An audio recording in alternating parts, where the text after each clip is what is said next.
Hello दोस्तों, कैसे हो आप सभी लोग। स्वागत है आपका अपने YouTube channel study number 1 with Prashant में। दोस्तों, हम आपके लिए लेखपाल की तैयारी करवाने के लिए एक बहुत ही अच्छी सीरीज़ लेके आए हैं, ग्राम समाज एवं विकास की, जो कि आपके पेपर में 25 नंबर का आएगा। इसकी हम लोग चैप्टर वाइज तैयारी करेंगे। हर चैप्टर से मैंने क्वेश्चन लिए हैं और हम हर संभव प्रयास करेंगे कि आपकी तैयारी को बेहतर बना सकें। इसलिए दोस्तों, आपसे एक गुजारिश है, आपसे एक रिक्वेस्ट है कि प्लीज़ वीडियो को पूरा देखें, वीडियो को बीच में स्किप करके ना जाएं। यहाँ पर हम लोग चैप्टर वाइज क्वेश्चन करेंगे, रिवीजन आपका होता रहेगा, चैप्टर वाइज क्वेश्चन आपको करवाएंगे। इसकी व्याख्या भी हम आपको बताएंगे कि क्वेश्चन किस तरीके से पेपर में पूछे जाते हैं, और यहाँ पर आए हुए क्वेश्चन हम लोग लगाएंगे। जो क्वेश्चन आए हैं वो भी चैप्टर वाइज, किस चैप्टर से कैसे क्वेश्चन पूछे जाते हैं, उन सब का एक विवरण तैयार किया है, उन सबको हम लेके आए हैं। और प्लीज़ वीडियो को पूरा ही देखना यार, वीडियो बनाने में बहुत मेहनत लगती है, मेहनत करते हैं और आप लोग बीच में छोड़ के चले जाते हैं। प्लीज़ ऐसा मत किया करिए।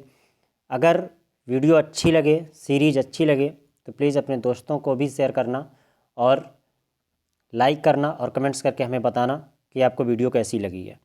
तो चलिए आज के पहले क्वेश्चन की तरफ हम लोग चलते हैं। मेरा पहला क्वेश्चन है, भारत में कुल कितने गांव हैं? भारत में कुल कितने गांव हैं? पहला ऑप्शन आपका है 5,97,464, 5,77,698, 6,40,930 या फिर इनमें से कोई नहीं।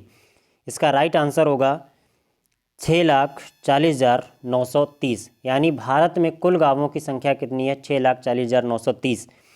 अब हम बात करते हैं कि कुल आबादी गांवों में कितनी रहती है। तो अगर भारत के संदर्भ में हम लोगों को पढ़ना है, ग्राम विकास भारतीय संदर्भ में, तो भारत में गांवों में कुल आबादी की 70%, कितनी? कुल आबादी की 70% आबादी रहती है गांव में। और अगर यहीं पर बात की जाए कि भाई विश्व की कितनी रहती है, तो पूरे विश्व की जनसंख्या भारत में के गांव में रहती है 6.6%। कितनी रहती है? 6.6%। दूसरा क्वेश्चन है, किस विद्वान ने ग्रामीण समुदाय को लघु समुदाय की संज्ञा दी है? ऐसा कौन सा विद्वान है जिसने ग्रामीण समुदाय को लघु समुदाय की संज्ञा दी है? तो इसका राइट आंसर होगा Robert Redfield. Robert Redfield. Next question हमारा है क्वेश्चन नंबर 3, ग्रामीण समुदाय उस समुदाय को कहा जाता है जहाँ, यानी कि हम कैसे ग्रामीण समुदाय कहेंगे भाई? पहला ऑप्शन है समाज में अनौपचारिकता पाई जाती है, बिल्कुल राइट। कृषि मुख्य व्यवसाय, बिल्कुल आपने देखा होगा गांवों का मुख्य व्यवसाय कृषि होता है।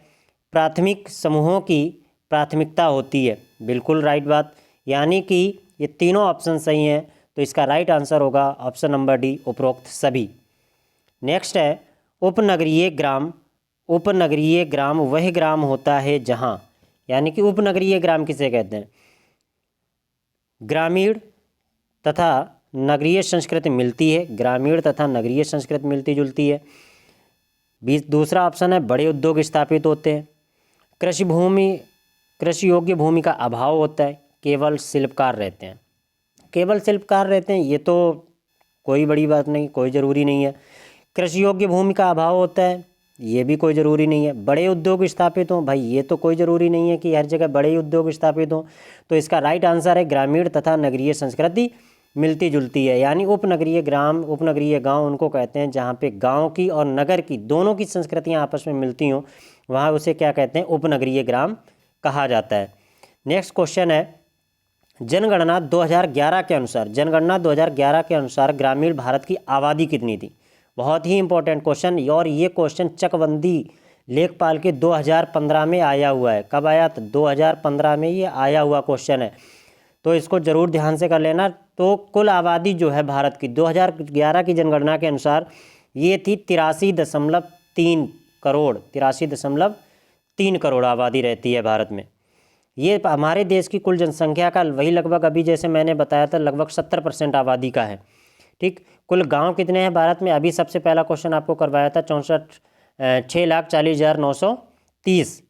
ठीक है, और एक चीज़ यहाँ पे एक फैक्ट आपको और बता देते हैं, भारत में लगभग 3.38 लाख 3.8 लाख गांव ऐसे हैं जहां की आबादी कितनी है भाई, 1000 से भी कम है। कितनी है, 1000 से भी कम है आबादी।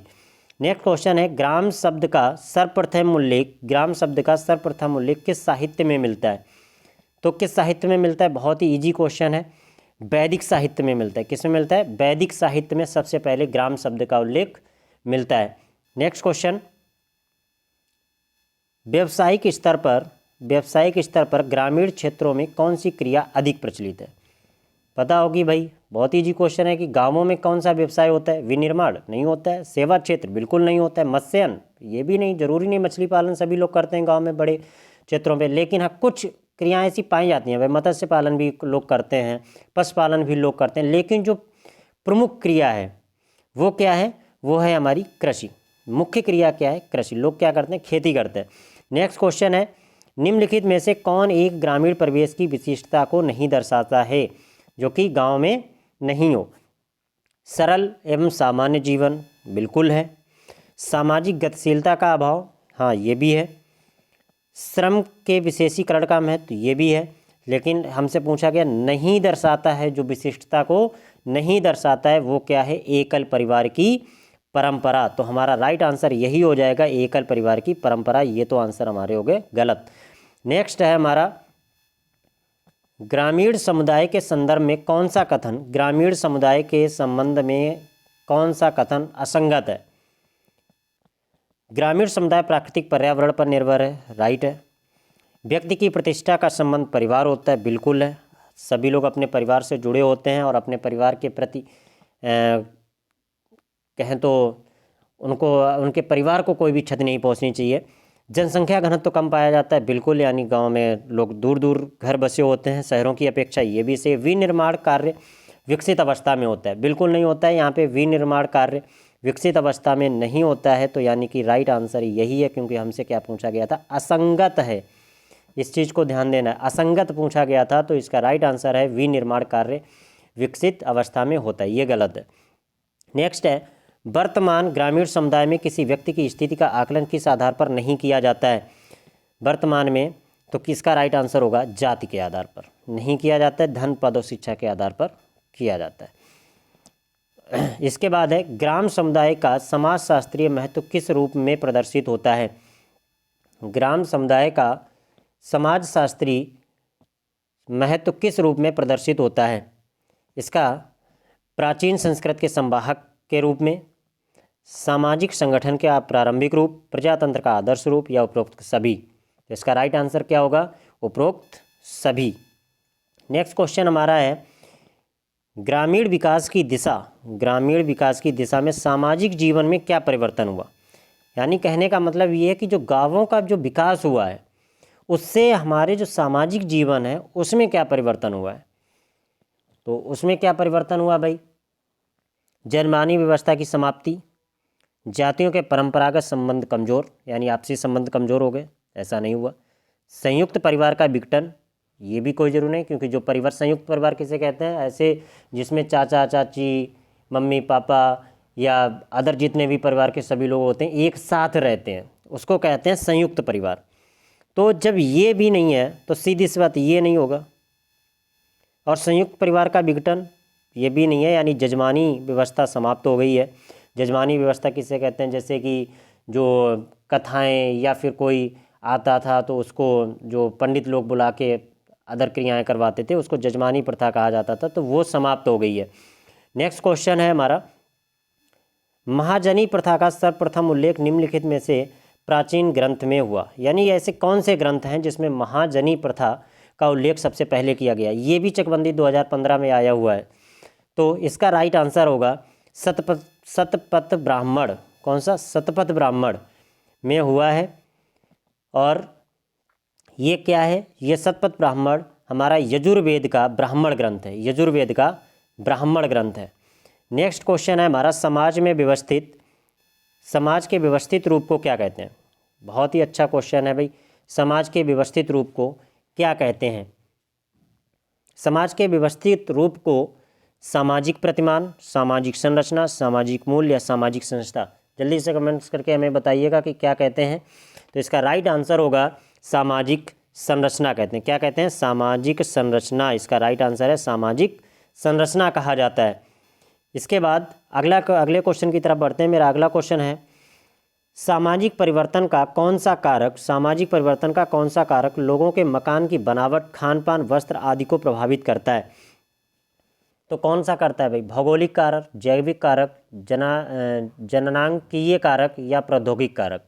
तो भौगोलिक कारक ही करेगा, क्योंकि जहाँ जैसे लोग रहते हैं, जहाँ की जैसी जलवायु है, उसी तरीके से लोग वहाँ की खान पान, वहाँ की बनावट, मकान की बनावटों का, वस्त्र, वैश्विक प्रकार के यूज करते हैं। तो इसका राइट आंसर होगा भौगोलिक कारक। नेक्स्ट है सामाजिक परिवर्तन के आर्थिक कारक किस रूप से सहायक होते हैं?